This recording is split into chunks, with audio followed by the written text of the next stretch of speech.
Faraday's का second experiment current induce by current उसी तरह से है जैसे पहला एक्सपेरिमेंट था।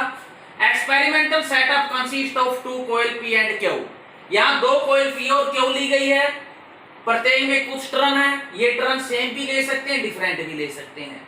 कॉइल पी में गैल्वेनोमीटर, कॉइल क्यू को क्या कनेक्ट कर रखा हमने, बैटरी।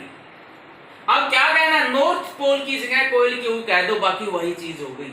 देखेंगे when coil Q is taken toward coil P, coil Q को पी के नजदीक लाते हैं तो गैल्वेनोमीटर में डिफ्लेक्शन मींस गैल्वेनोमीटर में ईएमएफ इंड्यूस। जब कॉइल क्यू को दूर लेके जाते हैं पी से तो अगेन डिफ्लेक्शन होती है गैल्वेनोमीटर में, मतलब किसमें, ऑपोजिट डायरेक्शन में।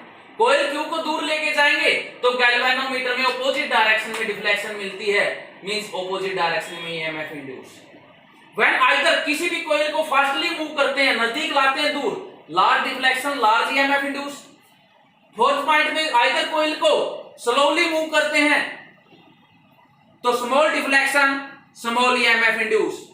फिफ्थ पॉइंट में जब दोनों को स्टेशनरी रखते हैं, कोई डिफ्लेक्शन नहीं, कोई ईएमएफ इंड्यूस नहीं। अब फैराडे का third experiment current induce by changing current, इसका मतलब अभी बताते हैं। ये सेकंड की तरह है, दो कॉइल पी और क्यू, प्रत्येक में कुछ टर्न, पी में गैल्वेनोमीटर, क्यू में बैटरी एंड की। ऑब्जर्वेशन अलग है, देखेंगे क्यों अलग कहा हमने।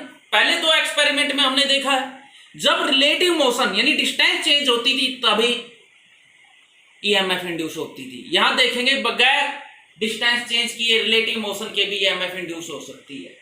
व्हेन की इज प्रेस्ड, पहले ओपन थी, की प्रेस्ड होती है तो यहां मोमेंटरी डिफ्लेक्शन होती है गैल्वेनोमीटर में, मतलब मोमेंटरी ईएमएफ इंड्यूस हुई है कॉइल पी में। देखो कोई स्विच ऑफ है, स्विच ऑन करते हैं, करंट जीरो से मैक्सिमम पहुंचने में मामूली से समय लेता है, वो बहुत कम, तो वो जितने टाइम के लिए करंट चेंज हुआ है उतने टाइम के लिए ईएमएफ इंड्यूस होती है।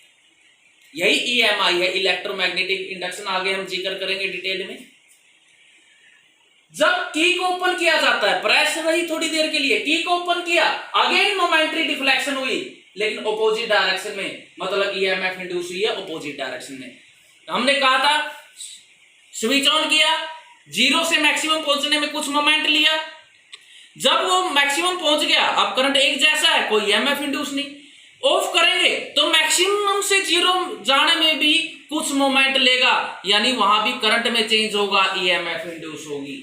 अब जब की को केप्ट ओपन और क्लोज, या तो ओपन रहने दें या क्लोज रहने दें, ओपन रहने देंगे तो करंट जीरो एक जैसा है, कोई ईएमएफ इंड्यूस नहीं।